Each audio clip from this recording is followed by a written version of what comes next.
You're listening ad-free on Amazon Music. Dr. Benjamin Gilmer waited anxiously at a long metal table in the visitors area of a maximum security prison in Virginia. He had driven 2 hours from North Carolina to see a prisoner who had committed a gruesome murder. When that inmate finally approached the doctor, Benjamin saw a thin, sickly-looking man who, according to those who knew him, had once been a kind and gentle person. Something had clearly turned him into a cold-blooded killer. Benjamin wasn't sure how or why, but he was determined to find out.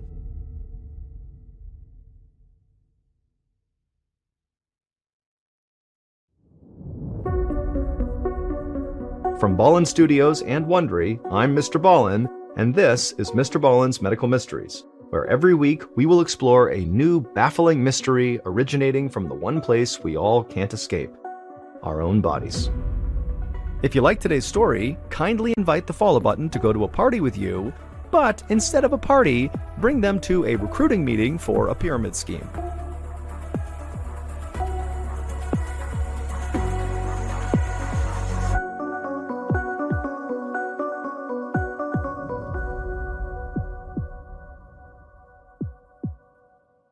Today's episode is called What's Wrong with Vince?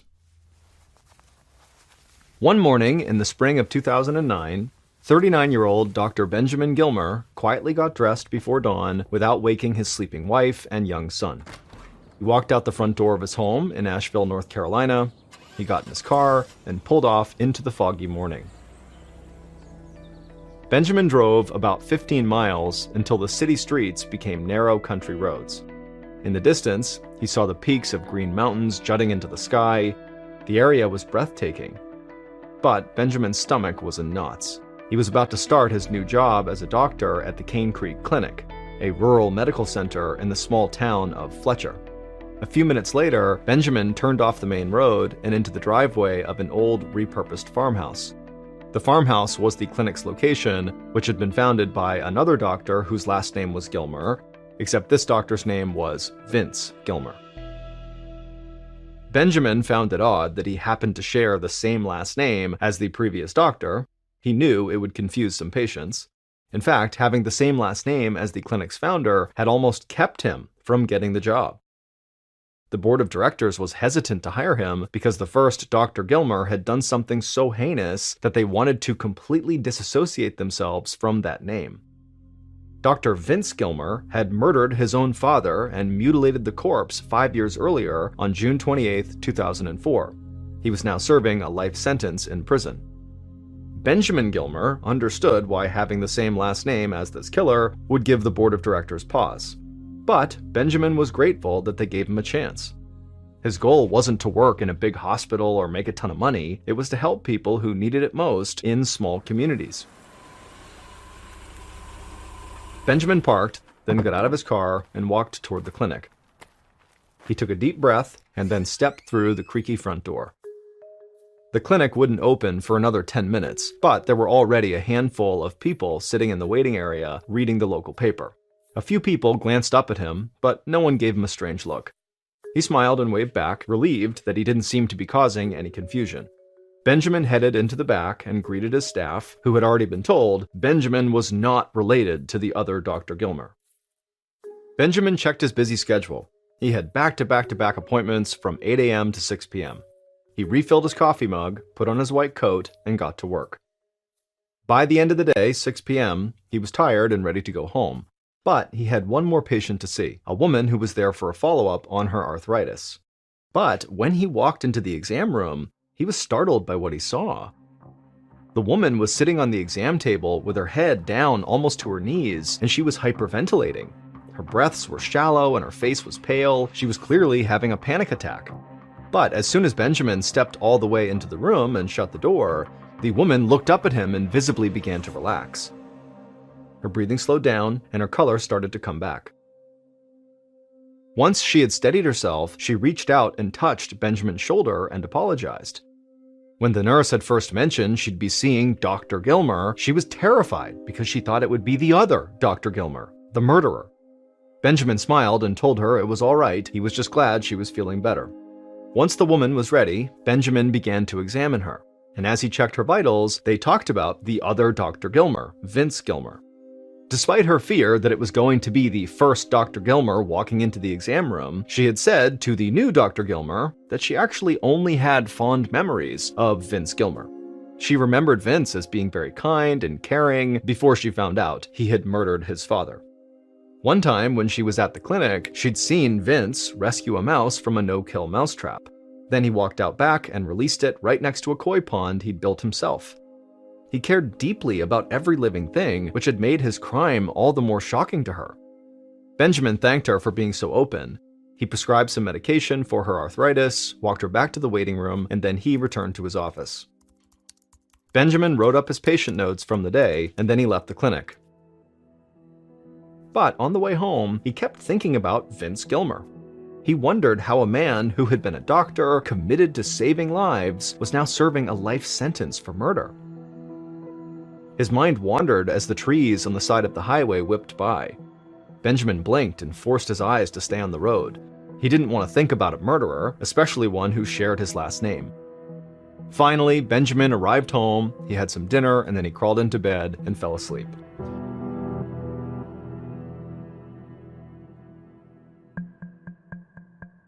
Over the next several months, Benjamin tried to push thoughts of Vince Gilmer out of his head.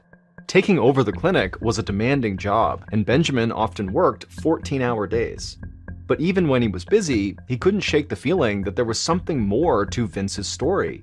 Time and time again, longtime patients who came into the clinic who had known Vince Gilmer would tell Benjamin about Vince's generosity and compassion, how he would take payment in the form of corn and tomatoes from patients who could not afford to pay the bill, how he still made house calls, how he treated everyone with decency and respect.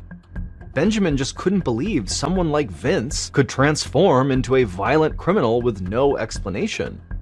He wondered if there could be a medical explanation for Vince to snap and become this killer. Did something break inside of him? Until he knew more, Benjamin just could not let it go.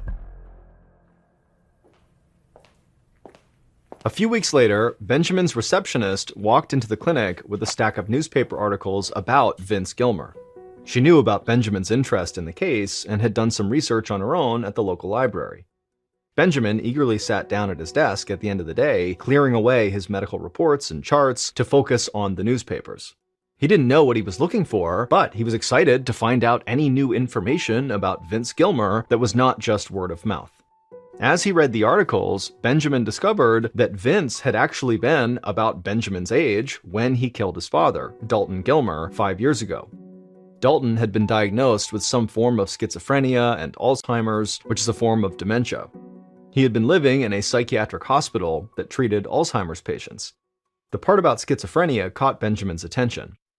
He wondered if Vince inherited a genetic vulnerability to the crippling mental disorder. But as he thought more about the possible link, it seemed unlikely. Schizophrenia typically appears in early adulthood, and he doubted that Vince could have developed the disease without any prior signs. There are some cases that appear later in life, but they're rare. Whatever changed in Vince had changed suddenly.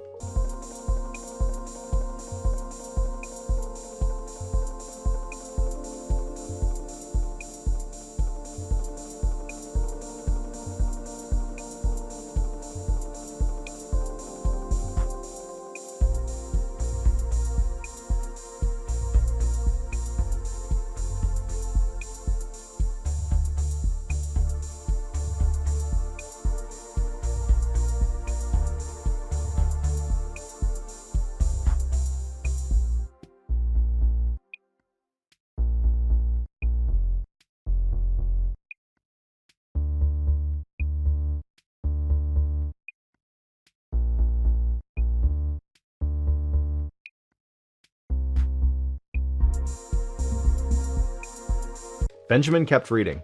On the day of the murder, Vince was supposed to come help his father, Dalton, move to a nursing home, and witnesses saw him come pick Dalton up.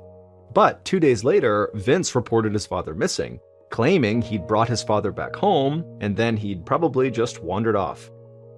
Vince had no idea that the police had already found his dad's body on a road 2 hours' drive from the hospital, and there was evidence linking Vince to the murder.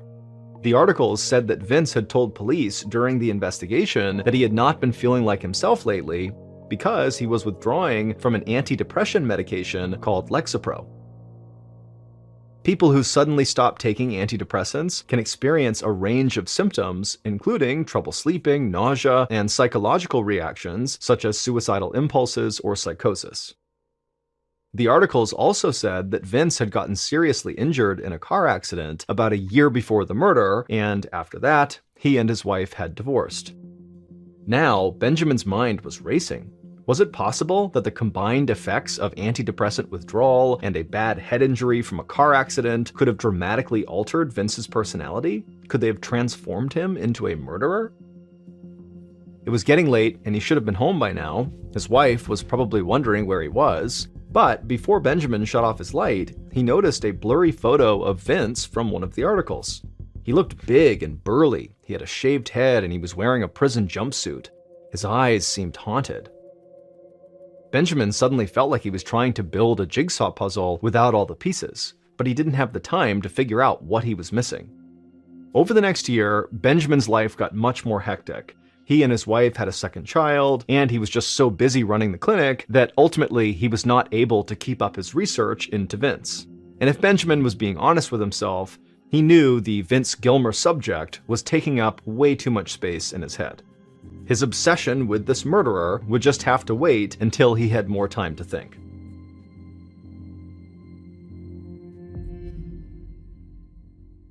In the spring of 2011, 3 years after Benjamin began his research into Vince, Benjamin was in a meeting at the clinic when he received a phone call.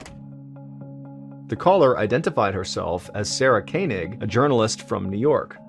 Sarah had heard about the case of the previous Dr. Gilmer, and she was interested to find out more. In fact, Sarah wanted to do a podcast about it. She asked Benjamin if he would be willing to speak with her about his experiences as the second Dr. Gilmer at the clinic. Benjamin was intrigued by Sarah's call, but he was also hesitant. He didn't want to get sucked back into Vince's dark past, so he told her he was actually not interested in doing the podcast. But after he hung up, his old feelings began to resurface. He wanted to move on with his life, but he just couldn't forget about Vince Gilmer.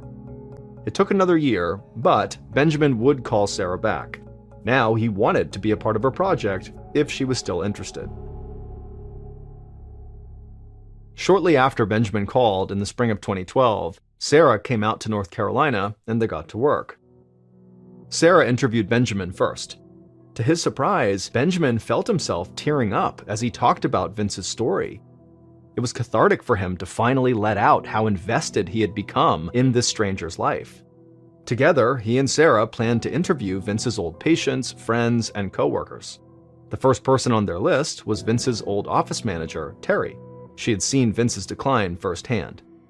So one night, they met Terry in another office space near the clinic. Sarah prepared the recording equipment and then tapped the microphone to test it. Benjamin could see Terry shift in her seat. She was nervous. He understood. He'd felt the same way. Sarah pressed the record button and the interview began. Terry took a deep breath and described when she thought Vince's personality first started to change. It was about a year before the murder, in 2003. Vince's truck had hit a telephone pole and overturned. First responders found him unconscious, and an ambulance had rushed him to Mission Hospital in Asheville, and when Vince woke up, he didn't know his own name, and he didn't recognize his wife. Terry said Vince's amnesia cleared up after about 24 hours, but after that crash, he was never really the same. Her voice shook as she told Benjamin about how Vince had filed for divorce, moved into a new house alone, started drinking heavily, and began dating random women. He got into debt and spent money he didn't have. Clearly, Vince's mental health had gone steadily downhill in the last year before the murder. And so Benjamin wondered why Vince was even found mentally competent to stand trial. Benjamin decided he needed to see the official documents from Vince's trial in hopes of getting some new insight. The week after Sarah came to visit, Benjamin drove to Washington County, Virginia, where Vince's trial had taken place. He asked the court clerk for all documents available on Dr. Vince Gilmer and received a thick stack of papers, hundreds of pages long. It was the transcript from Vince's trial. Vince had insisted on representing himself in court and argued that he was not in his right mind when he murdered his father due to antidepressant withdrawal. He had stopped taking them cold turkey 2 days before the murder. But Vince didn't present any expert medical witnesses who could corroborate this theory, and he didn't even bring up the bout of amnesia he suffered after his car crash. The prosecution argued that Vince was faking an illness to escape punishment. They presented a psychiatrist who had judged Vince to be perfectly sane the night he killed his father. The jury agreed and found him guilty and sentenced him to life in prison. Benjamin wasn't sure what to think. On the one hand, a traumatic brain injury and antidepressant withdrawal could explain the dark turn in Vince's personality. On the other hand, he could see why the jury believed the prosecution. Killing and mutilating your father is something a sociopath would do. When Benjamin got back home, he talked it over with Sarah.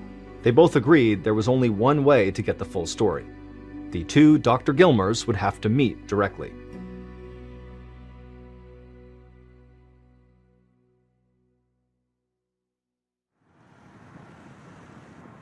It took several months to organize, but in early January of 2013, Benjamin and Sarah made the 2-hour drive to Wallens Ridge State Prison in Virginia. The maximum security building was huge and flat, a cinder block fortress nestled deep in the Virginia mountains. After Benjamin parked and stepped out of the car, he immediately heard the buzzing sound of the electrified razor wire lining the prison's fence. He noticed snipers perched on guard towers. The place made Benjamin extremely nervous. He and Sarah left their belongings in the car, they showed their IDs to the guard, and then walked through the metal detectors. Finally, they were led down a hallway to the visiting area. The room was large and filled with long metal tables. Benjamin could smell old food and bleach. It almost felt like a school cafeteria, except for the fact that prison guards loomed in the corners, and each table had a metal divider down the middle to separate inmates from visitors. Benjamin and Sarah sat down at one of the tables and waited. A few minutes later, an old man shuffled slowly into the room. He was rail-thin with a gaunt face and barely any hair. Benjamin watched the old man walk, thinking he must be visiting someone else. But then the old man pulled a chair out at their table. It was Vince. He was 50 years old, but looked nothing like the burly, broad-shouldered man Benjamin had seen in older photos. Benjamin could feel his heart pounding. This was the man he'd been fixated on for the past 4 years. He took a breath and then introduced himself, but it seemed like Vince barely heard him. Vince kept opening and closing his mouth, almost like he was chewing, except he didn't have any food in his mouth. Benjamin could see he was missing most of his teeth. Vince's eyes wandered around the room as he clenched and unclenched his hands. He was trying to speak, but he was clearly struggling. Slowly, Vince began to talk about the voices in his head and how his brain didn't work. After a while, he seemed to run out of things to say. There was an awkward silence, so Sarah stepped in. She followed up with questions that Benjamin didn't have the nerve to ask. Questions like why Vince killed his father and whether he planned it. Vince seemed to expect the questions. He slowly answered that he hadn't planned it. He said the voices in his head told him to do it, but there was just a lot he couldn't remember. Looking at him now, Benjamin felt certain that Vince was not a psychopath. He wasn't evil or manipulative, and he wasn't faking these symptoms. He was suffering, and for years, nobody had believed him. Now, Benjamin had new questions for himself. What exactly was Vince sick with? And was there any potential treatment? Just then, a prison guard walked over and told Benjamin and Sarah that their time was up. Vince stared at them, his eyes brimming with tears, and he asked them to please help him. Benjamin promised he would try, and then he and Sarah said goodbye. They left the prison and drove the winding roads back to North Carolina. About a week after visiting the prison, Benjamin realized he might actually know someone who could help Vince. Benjamin grabbed his phone and he called a colleague named Dr. Steve Bowie. Benjamin knew Dr. Bowie from a nearby medical school where they both sometimes taught classes. Dr. Bowie was a psychiatrist and an expert at diagnosing brain diseases and mental illnesses. Benjamin called Dr. Bowie up and poured out Vince's story. Benjamin told Dr. Bowie that, in his opinion, Vince had been showing signs of some kind of brain disease for at least a decade, and his condition had only deteriorated since he was imprisoned, and if Vince didn't get help soon, he could die. 3 days later, Benjamin drove with Dr. Bowie through the Virginia mountains, discussing Vince's case as they headed back towards the prison. Dr. Bowie didn't think antidepressant withdrawal could be the answer. It had been 9 years since the crime, which meant it had been 9 years since Vince stopped taking his antidepressants, yet his symptoms seemed to have only worsened. There was just no way he could still be going through drug withdrawal after so much time. And Dr. Bowie didn't think Vince's car accident could explain his behavior either. He'd worked with many patients who had traumatic brain injuries, and their symptoms did not match Vince's. Benjamin was confused. He wanted to believe that Vince had been driven to kill by forces beyond his control, but if neither a traumatic brain injury or the Lexapro withdrawal had caused Vince to kill, then what could it be? Maybe, Benjamin thought, Vince belonged in prison after all. After almost 4 years of digging into Vince's case, Benjamin didn't want to believe that he could have been so wrong about Vince. Benjamin sighed, not knowing what to think. Benjamin and Dr. Bowie eventually arrived at the prison, and they parked the car in the prison's parking lot. Benjamin led Dr. Bowie through security, down the prison's echoey hallways, and into the visitation area. Vince eventually walked in, looking just as sick as the last time Benjamin visited. He seemed happy to see Benjamin, though, and he smiled.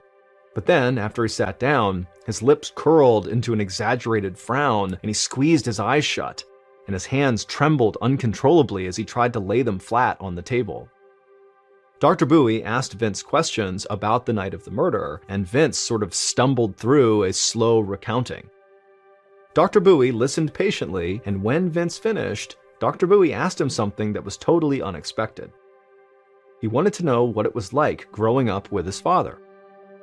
Vince looked off in the distance for a moment, then his voice dropped to barely above a whisper as he described painful childhood memories. His father was a Vietnam War veteran who drank to excess, especially after returning home from combat, and he was a cruel man who had sexually abused Vince for as long as he could remember. Vince tried to answer more questions, but after a while, a guard came over and said it was time to go. Back in the car, Benjamin asked Dr. Bowie what he thought of Vince. The psychiatrist leaned back in his seat with a thoughtful expression on his face. He told Benjamin that he was more certain than ever that Vince's condition had nothing to do with antidepressant withdrawal or a traumatic brain injury. But he was also convinced that Vince did not murder his father out of pure hate. In fact, he had a new theory for what was wrong with Vince. When he explained it, Benjamin just sat there, stunned. He'd never even considered something like what Dr. Bowie was suggesting. But if Dr. Bowie was right, it would explain everything. They just needed a DNA test to prove it.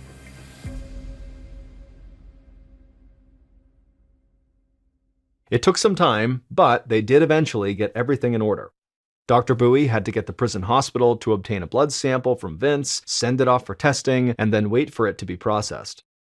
The DNA results came back a few months later, in March of 2013. Benjamin was at work, sitting in his rusty desk chair, when he saw an email notification on his computer from the prison hospital. His heart skipped a beat as he opened the email. The diagnosis was finally there in black and white. It explained everything, from Vince's car accident to his increasingly strange behavior to the murder that landed him behind bars. This is what really happened on the day that Dr. Vince Gilmer killed his father, and why he did it. On the afternoon of June 28, 2004, Vince left the clinic early. He drove home, he grabbed a canoe from his garage and lifted it onto the top of his pickup truck. He strapped the canoe down and then got back into his truck and drove across town. About an hour later, he parked in front of the huge, multi-story brick building where his father lived, Broughton Hospital. Vince went inside and told the receptionist he was there to pick up his father, Dalton. Dalton had been living at this hospital for 2 years, being treated for what doctors thought was schizophrenia and Alzheimer's.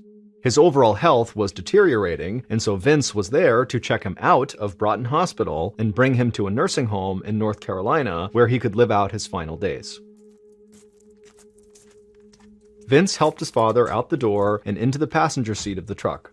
Then Vince got into the driver's seat and he told his father he had a surprise. Instead of going straight to the nursing home, Vince was going to take him to one of his favorite places, a lake in Tennessee where they could canoe together. But while they were making this 70-mile drive to the lake, Dalton started making these horrible sexual comments towards his own son. Unfortunately, this was not anything new. Vince had heard it all before and he could ignore it. But then his father started humming the tune of Baa Baa Black Sheep, the song that Vince's father used to hum while he abused Vince when he was a boy. For Vince, the sound of that song brought back a flood of traumatic memories. It was like a psychological trigger, and in that moment, something broke in Vince's mind. He began to hear voices all around him and inside his head demanding that he kill his father. The more he tried to resist, the stronger they became. The urge to kill his father became overwhelming. His head was pounding and he felt like he was losing control. The tires screeched as he swerved onto the side of the road and slammed on the brakes. The car stopped so quickly that his father's head jerked forward then back, knocking into the headrest. Vince's eyes locked onto his dog's leash, which he'd left lying over the passenger seat headrest. The voices screamed at Vince to use it. And so Vince grabbed one end of this leash, he wrapped the other end around his father's neck, and then he pulled as tight as he could. Dalton was too sick and frail to fight back. He died of strangulation. Afterward, it was still. All Vince could hear were the crickets and his own breathing. Vince drove around for hours with his father's body sitting up in the passenger seat. Eventually, he pulled over on a rural road in Virginia. It was dark and deserted. Vince knew he'd just done something absolutely terrible, and as he sat in the truck, his heart began to race. The quiet in his head was now replaced by a jumble of whispers and then shouts. The voices were back, and their message was clear. They were telling him he was going to get caught unless he covered his tracks. Vince stepped out of the truck and walked around to the passenger side. He dragged his father's body and left it in a grassy patch on the side of the road. Then he rushed to the back of his truck and scooped up a pair of his gardening shears. He returned to the body, picked up one of his father's fingers, and began to cut. It took some effort because the blades were worn, but in a few minutes it was done. The finger landed on the dry leaves with a soft thud. Then, one by one, Vince cut the rest of his father's fingers off. The voices told him to take the fingers. So Vince gathered them up, got back into his truck, and sped away from the crime scene. A few hours later, a Virginia police officer found Dalton's body while it was still warm. The missing fingers shocked him, but he didn't have any problems figuring out who this victim was. He found name tags from Broughton Hospital in Dalton's shorts and in his shirt. Detectives quickly learned that Vince had picked Dalton up from the hospital that afternoon. Within a few days, police were at Vince's house in North Carolina arresting him for murder.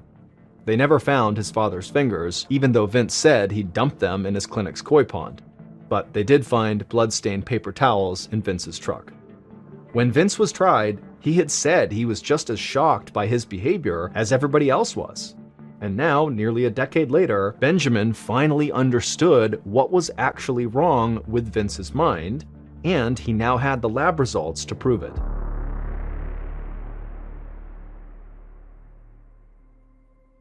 Benjamin read the words from the prison hospital's email over and over.